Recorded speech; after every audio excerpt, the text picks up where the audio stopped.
আসসালামু আলাইকুম এভরিওয়ান, আশা করি সকলেই ভালো আছেন। আল্লাহর রহমতে আমিও ভালো আছি। এই যে ফামিদা কিচেনের পক্ষ থেকে সবাইকে স্বাগতম।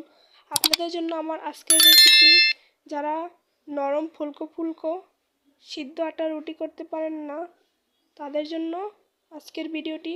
অবশ্যই আমার এই ভিডিও দেখলে সবাই আশা করি নরম ফুলকো ফুলকো সিদ্ধ আটা রুটি করে নিতে পারবেন।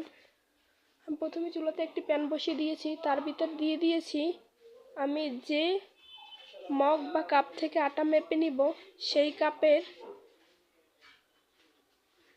সমপরিমাণ পানি দিয়ে দিয়েছি। যদি আপনারা আধা কেজি আটা নেন অবশ্যই আধা কেজি পানি দিতে হবে। আর যেহেতু আপনারা এটা চুলাতে জাল করবেন তাই পানিটা একটু টেনে যেতে পারে, তাই একটু সামান্য পানি বাড়িয়ে দিবেন। আমি এই পর্যায়ের ভিতর দিয়ে দিয়েছি পরিমাণ মতো লবণ। আর জানি আমার এই প্যানের সাথে মোটি আটা না লেগে থাকে এর জন্য দিয়ে দিয়েছি 2 টেবিল চামচ রান্নার রেগুলার তেল। এতে করে এই প্যানের সাথে মোটে আটা লেগে থাকবে না, খুব ভালোভাবে তুলে নিতে পারবেন সব আটাগুলোকে। আর রুটিগুলো একটু সফট হবে এই তেলটা দেওয়ার কারণে। দেখুন আমার পানিতে বলক চলে এসেছে।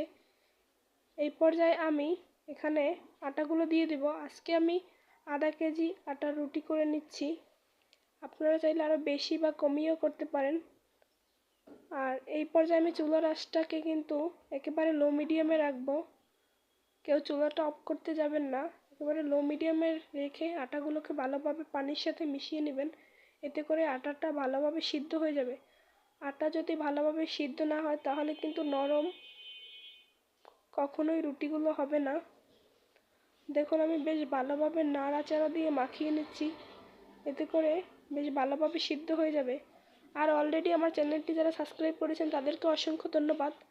আর নতুনরা অবশ্যই আমার চ্যানেলটিকে সাবস্ক্রাইব করবেন, পাশে থাকা বেল আইকনটি অন করে রাখবেন যাতে করে নতুন ভিডিও দেওয়ার সাথে সাথে আপনারা পেয়ে যান। আর অবশ্যই বেশি বেশি লাইক কমেন্ট শেয়ার করবেন, কমেন্টের মাধ্যমে নিজেদের মতামত তুলে ধরবেন।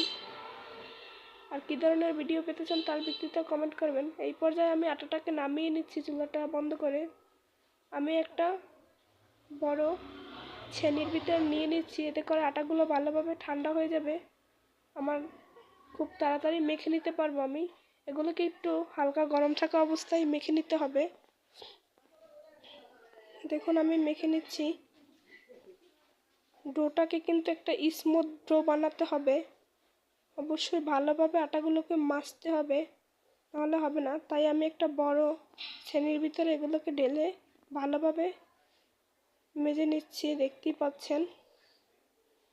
আর এই পর্যায়ে চাইলে কেউ একটু হাতে তেল লাগিয়ে নিতে পারেন, এতে করে হাতেও কোনো আটা লেগে থাকবে না।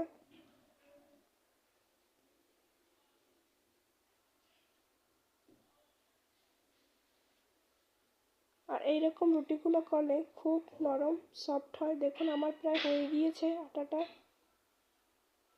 আমি এই পর্যায়ে একটা লম্বা শেপ দিয়ে নিব।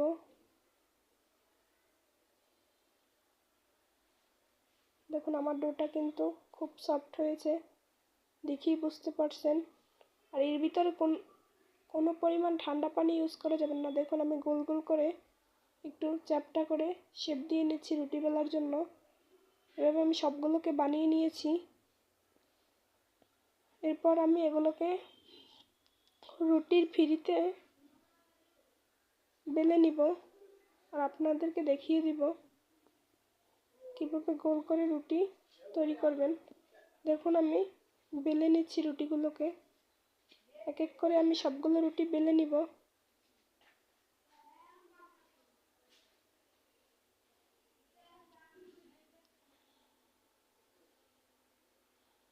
আর বেলে নেওয়ার সময় অবশ্যই শুকনো আটা নিয়ে নেবেন, নাহলে রুটি যেখানে বেলবেন সেখানে লেগে যাবে অথবা বেলনের সাথে লেগে আসতে পারে। তাই একটু শুকনো আটা দিয়ে দিবেন, এতে করে রুটিগুলো একটার সাথে একটা লাগবেও না, আর যেটাতে আপনারা বেলে নেবেন সেটাতেও লাগবে না, সুন্দর একটি রুটি হবে। আর আমি রুটিগুলোকে ভালোভাবে বেলে নিব। আমি দেখুন আমার রুটিটা কিন্তু কোনো জায়গা থেকে একটু ফাটেনি, দেখতেই পাচ্ছেন কতটা সফট হয়েছে। একেবারে সব দিক দিয়ে পারফেক্ট। আমি পরে আরেকটা করে দেখিয়ে দিচ্ছি।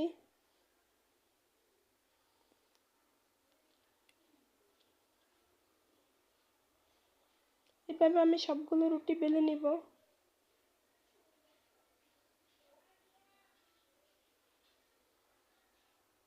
তখন আমি ফাঁকে ফাঁকে একটু আটা নিয়ে নিচ্ছি। আর রুটিটা বেশি চাপ দিয়ে বেলতে যাবেন না, এই আটার রুটিটা কিন্তু খুব নরম থাকে, তাহলে কিন্তু ছিঁড়ে যাবে। হালকা করে বেলে নেবেন। দেখুন আমার সব দিক দিয়ে রুটিটা একদম পারফেক্ট হয়েছে, কোনো দিক দিয়ে পাতলা বা পুষ্ট রয়ে যায়নি। আমি এই পর্যায়ে চুলাতে প্যান বসিয়ে দিয়েছি রুটিটাকে ভাজার জন্য। ভালো করে ভেজে নিব।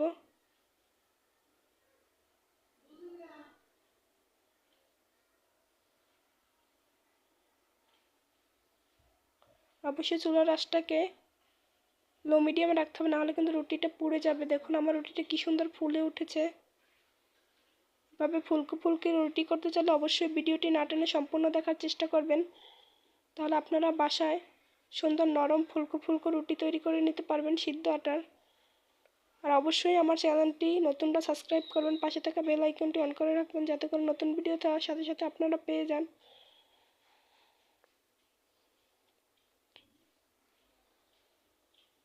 দেখুন আমার রুটিগুলো কি সুন্দর হয়েছে, আর এগুলো কিন্তু খেতেও খুব মজা হয়ে থাকে।